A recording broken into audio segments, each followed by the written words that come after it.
Hello everybody and welcome back to Taste of Reality. My name is Queenie. For those who don't know me, reviewing the After Party. This is the last After Party episode. So this is the last constructed video of Married at First Sight US that you will see from me. It has been great. Has it? I don't know. It actually hasn't been that great if we're being honest. But before we get into it, please make sure to like this video, subscribe to the channel, and hit the notification bell. And let's get into the After Party. So this week, the people on the panel are Mark, good God. So this week, the people on the my brain is so tired of this show. The people on the panel are Mike, Lindsay, and Olajuwon. Lindsay watches back footage of Mark saying he knows how to love her. He just needs the space to do so. And she's still like, I want more effort. At the end of the day, Mark really wants to try. The intent is there. I hope the effort matches it. And that's really what I'm waiting for. That's tough to hear when you feel like you're giving as much as you can. And it's not enough? And it's not enough. You gotta give the guy some grace. In the same way that she's looking for effort from him, she needs to provide effort that he perceives as effort. She needs to stop doing things that she thinks he should appreciate and really ask him, what do you need from me? And if she can't do that, the very least she could do is commend the man on the things that he has been doing. It's very frustrating to be thinking you're giving your all and the person is saying that's not enough. It's not enough. It's not enough. And it's like, okay, can I at least get a good job, pal? To know that I'm on the right track, like, give me something. So, yeah, Lindsay, still very selfish, whatever. They also talk about Lindsay's letter to her young self, her young feral self. Sorry, that was a joke. And she said the phrase too much is a trigger for her. That doesn't make me feel good. I told him that on day one, and it continued, and that's why I'd get so upset. Okay. I was like, you know this is something that bothers me, so stop it. Okay. Enough is enough. I understand that it's a trigger. But homegirl, do you not know how OTT you are? You are over the top in almost every aspect of life. Let me tell you about an overachiever. She gonna drink you under the table. She gonna yell at you from across the way. She's going to storm out at any, like, overachiever of being the most toxic person in the room. It's too much. Like, I get that she is bothered by the phrase, but even in you being bothered by it, I wonder what you plan on doing about deciphering, like, what the issue is. You know, like, I'm looking at Lindsay and I'm like, okay, babe, you understand that it bothers you, but why does it bother you? You know what I mean? It bothers her from the childhood, her mom and all that stuff and her exes. And then now this person, I'm like, it's carried on through your whole life. It has nothing to do with Mark. So let's go back to the root and let's see, why does the phrase too much bother you so much? I feel like we can make a lot of progress if we just figure that part out. Moving on to Mike, he shares that learning more about Jasmina and seeing her bring her walls down was an emotional thing for him, and he's happy that they are on the right track. The more I seen her, like, trying to keep those emotions in, I just broke down. Just the growth and all the work that it took to get to this point, I'm overjoyed. They also talk about the lack of physical attraction. And Mike says because she doesn't desire him, he doesn't want to push the envelope. She's made it a point to tell me that she's not there yet. Okay. So for me, it's uncomfortable to even want to try to be intimate with my wife in any capacity if she's telling me I'm not there. Listen, the fact of the matter is, in a relationship, as soon as one person is not in it, it's done. It's a done deal. There's nothing you can do but wait. So I understand his stance. I get what Keisha was saying and like, well, don't you want to? I mean, even if he wanted to, if homegirl's not in it, let's not go there. You know what I mean? You can just do your romantic gestures, maybe that don't include physical touch or like overly sexual expression. And if she latches on, okay, cool. And if she doesn't, babe, you did your best. All you can do right now is just wait.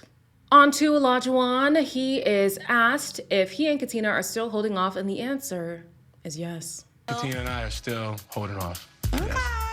Yes. He's smiling so much, bro. Yeah. You turning the color of your shirt. Yeah. He's also not wearing his wedding ring. Did you guys see that? He's not wearing his wedding ring, and that makes me wonder, are they playing into the whole, you know, at the end of the episode, he was saying, for the betterment of her career, maybe she should choose herself. And they're trying to say like, oh, he chose himself. Okay. I do think they're still going to end the season together. I don't think that they should, but I feel like they will. Yeah, it's a complicated one with these two, to be honest. Although they aren't having sex, however, Katina is the first person who he has shown his childhood to this degree. Katina was my first. She took my virginity for that. I wanted Katina to know who I am and where I come from. I'm the only person out of all my friends who's doing what I'm doing. Everything, I'm sorry, hold on, I need a moment. We didn't get to see what he wrote in his letter during the episode, but he did say that it basically was him showing her that he's overcome a lot to get to where he is today. Growing up in the project was really hard for him, and he developed his tough nature because of his upbringing.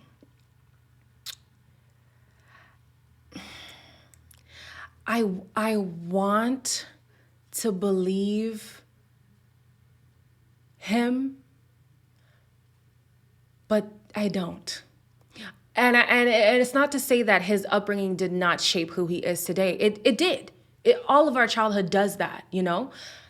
It's the way that he has talked to her. That's not having a tough exterior. You're not Jasmina, who's just been an ice queen. If he was exemplifying behavior like that, that would be one thing. He's literally berated this woman, verbally demeaned her time and time again. To me, that's not, oh, I was raised tough, I had to fend for myself, da da da. You're mean. You're a mean person to your wife. There's something else. It's not the upbringing, okay? So let's not make that as an excuse. He does go into wanting better for the next generation, and he gets really emotional, reflecting on both his story and the story of Mike's upbringing as well. Just to sit here and look at another man who comes from the same background as I do, it's a blessing. We are blessed. And it's such a beautiful thing. I come from this tough environment, but I'm trying, and I'm trying in this marriage. Experiment aside, I share his pain. It is so tough seeing, you know, Black people in particular, because I'm a Black person, that's who I relate with the most, growing up in an environment that's so close to the poverty line, if not below it, and just having to struggle your whole life. It's hard. Like, the things that some of us have seen growing up is not the things that children should have to see and experience. You know what I mean? So I understand where he's coming from. Tying that in to the experiment, you've seen what a broken household looks like. You've seen what trauma and repeating these generational curses looks like. Why not foster a healthy relationship with your wife so that you can create a healthy home for your potential children, and you break the cycle? How about that? That might be a good idea. So last but not least, Keisha asks Olajuwon why he is self-sabotaging the relationship. I put in so much effort into myself. And again, my mom is my biggest hero. And she always told me, if it's true love, it'll come back. You may have had this trajectory, this is how it's gonna go. Right. But how often has your plan B been God's plan A? My whole life. This man still believes that him saying that Katina should choose herself is a way for him to further her journey and her career path and all that stuff. I feel like it's a selfish decision because I feel like he doesn't really want to be in this relationship anymore. However, it simultaneously does serve Katina because I don't want her to choose him either. So selfish as it may be, it's probably for the greater good. The reality, though, is his whole timeline story. I get wanting to stick to a timeline, but how many of us had a timeline and are so to the T on the path that we thought we were going to be. I can tell you right now, I was supposed to be finished grad school by now. I was supposed to be a working therapist. Here I am talking to y'all on YouTube. Like, a lot of our careers don't take the path that we wanted them to. And I think it's okay to be okay with plans changing. You can never have complete certainty in life. I mean, damn, we're still in a pandemic, y'all. We never would have expected that, but we're making things work. We're shifting, we're bending, we're making things work. So I think for him, this is yet another excuse to not make things work with Katina. But I mean, that works with my timeline for y'all. So, hey, I ain't mad at it. Since this is the last one, I guess I won't see you in the next one, but we are going live for every episode going forward for this Married at First Sight season. And also, like I announced in the live last night, this is the last US season I will be doing. It is too exhausting for me. Stay tuned for UK and Australia, because that's where my heart is. All right. As always, like, comment, share, and subscribe, and I'll see you on the live.